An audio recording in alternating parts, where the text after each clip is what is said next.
Bonjour, bienvenue dans cette nouvelle vidéo, merci de vous abonner, c'est gratuit, il suffit simplement de cliquer sur le logo qui apparaît en bas à droite de votre écran. Aujourd'hui, nous allons parler de la belette. Cette vidéo va être divisée en 5 parties. Nous allons d'abord parler de la description de la belette, ensuite nous allons parler de son mode de reproduction, de sa sexualité, ensuite on va parler de l'intelligence de la belette, de sa façon de communiquer et nous finirons cette vidéo avec quelques anecdotes intéressantes. Déjà, ce qu'on peut dire, c'est que la belette est le plus petit carnivore d'Europe. Ses mensurations sont de environ 17 cm à 27 cm. Le mâle est plus grand que la femelle.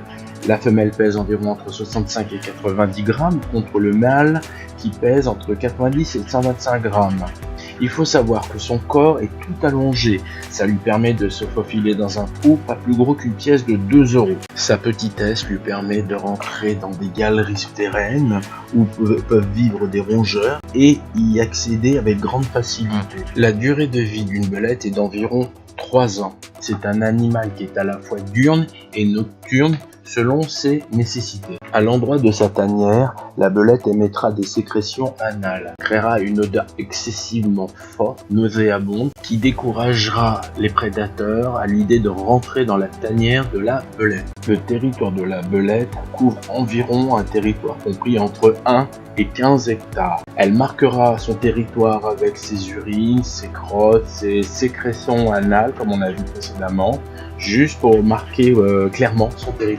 La belette consomme généralement des petits rongeurs, des serpents, des oiseaux, des œufs et quelquefois rarement des batraciens.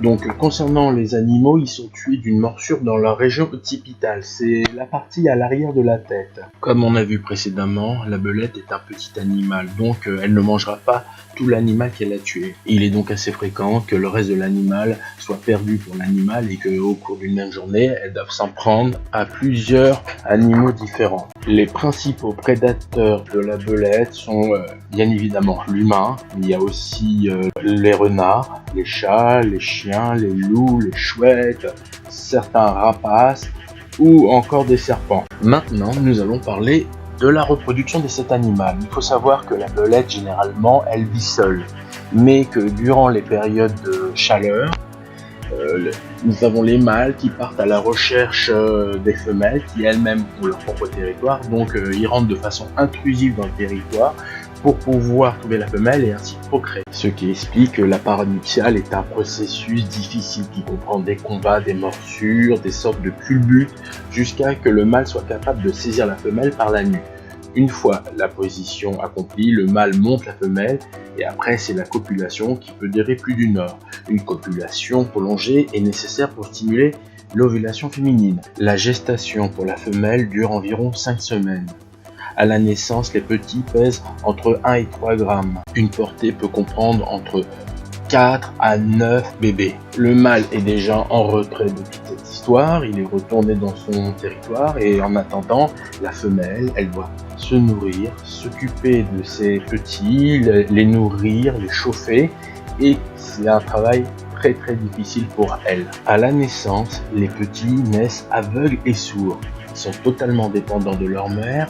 Leurs yeux ne s'ouvrent qu'au bout de 4 à 5 semaines et ils sont sevrés au bout de 8 semaines. Et déjà au bout de 12 semaines, ils deviennent autonomes, c'est-à-dire qu'ils peuvent eux-mêmes tuer leur propre proie. Nous allons maintenant parler de l'intelligence de l'animal. La belette est un animal très intelligent. Il y a certains facteurs qui nous permettent de soutenir cette affirmation. Déjà, la belette a un gros cerveau par rapport à la taille de son corps. La belette a une capacité d'apprentissage et d'adaptation qui est impressionnante. Ce sont des animaux qui apprennent vite, qui s'adaptent rapidement à leur environnement. Elles font preuve de comportements sociaux complexes et sont capables de modifier leur stratégie de chasse en fonction de leur environnement et des proies qu'elles visent. Les techniques de chasse des belettes sont élaborées et efficaces. Elles sont intelligentes pour savoir comment faire pour attaquer des animaux plus gros qu'elles-mêmes. Les belettes font preuve de capacités cognitives élevées qui leur permettent justement de pouvoir se débrouiller dans la plupart des situations qui se présentent devant elles. Ce sont de fins stratèges. La communication chez la belette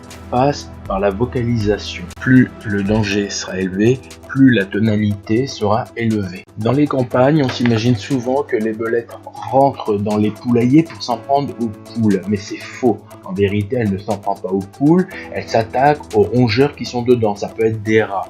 Et il y a méprise par rapport à ça, donc il est plus utile que nuisible par rapport à cette situation. Dans l'Antiquité jusqu'au Moyen-Âge, on pensait que la salive de belette avait des pouvoirs de guérison miraculeux, notamment concernant la cécité. Des légendes du Moyen-Âge racontent que la belette était capable de chasser les esprits mauvais. On plaçait parfois une amulette en forme de belette dans les berceaux des bébés pour les protéger des maléfices. La belette est un symbole d'immortalité chez les Grecs anciens, donc de l'Antiquité. Ces Grecs croyaient que les belettes ne donnaient pas naissance comme les autres animaux, mais que leurs petits leur portaient sortaient de leur bouche. Donc ces créatures étaient vues comme des créatures magiques pour les Grecs. Toujours chez les Grecs, mais un peu plus récent, il y avait une superstition populaire dans le sud de la Grèce qui racontait que la belette aurait été autrefois une mariée jalouse et aigrie transformée en un animal qui détruisait les robes de mariage des autres mariés. Dans certaines campagnes d'Europe, on raconte que si on s'en prenait à des belettes, c'est-à-dire que si on leur prenait leur repas ou qu'on détruisait leur cachette, à ce moment-là, la belette pouvait jeter une malédiction. Dans l'Antiquité, on raconte aussi que les Macédoniens considéraient qu'apercevoir une belette était un bon présage. Voilà, cette vidéo est finie, merci de vous abonner et à bientôt pour une nouvelle vidéo.